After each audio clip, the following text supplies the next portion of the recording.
So I'm in Quebec City at the moment, and I absolutely am falling in love with Canada. Look at the St. Lawrence River behind me, right?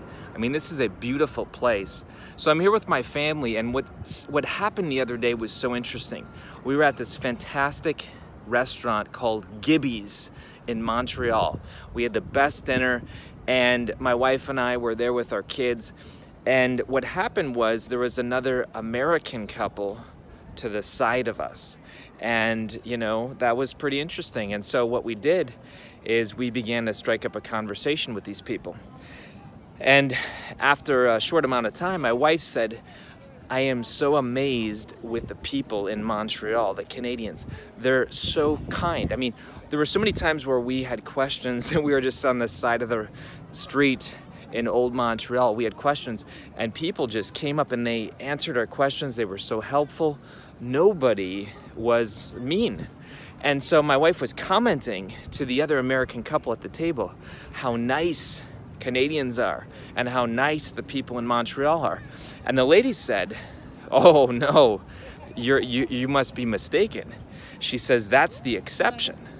And she said, the people in Montreal, the Canadians, they're very rude.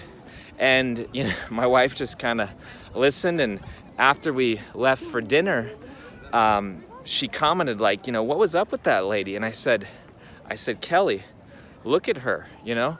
And we overheard the whole dinner. She was complaining about everything. She was complaining about the food. She was complaining about the way it was cooked. She was complaining about the dessert. She was complaining about the drinks. And what I said to my wife is I said, I'm not surprised. I'm absolutely not surprised that she has had a bad experience.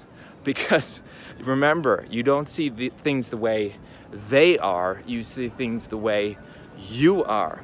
And so as a result, this woman, you know, nothing against her, but she was basically broadcasting this frequency to everybody she met about anger and frustration and complaining. And so what happened? That was immediately what she attracted back to her.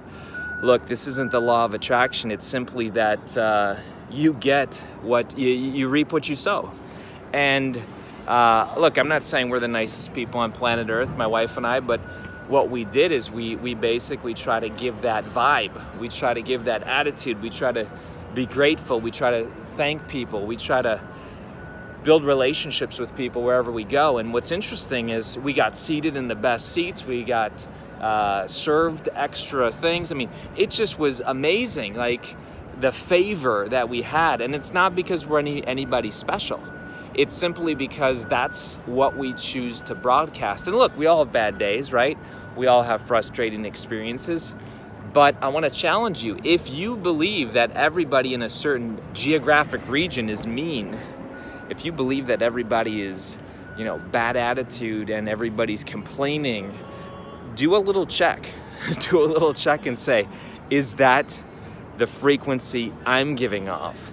And if it's not, then great. But maybe, just maybe, it might be the frequency that you are sowing, and therefore you're reaping it as well. This is Carrie Oberbrunner, Be a Soul on Fire. Look, everywhere I go, there's beautiful people. Everywhere I go, there's generous people. Everywhere I go, there's grateful people. And there's also the opposite as well. And it doesn't matter what geographic region you're in, it matters who you choose to be. So be somebody today that is the exact type of person that you would like to be treated and dealt with. And listen, if we all do that, that's the type of world that we can change. That's the type of world that we can create.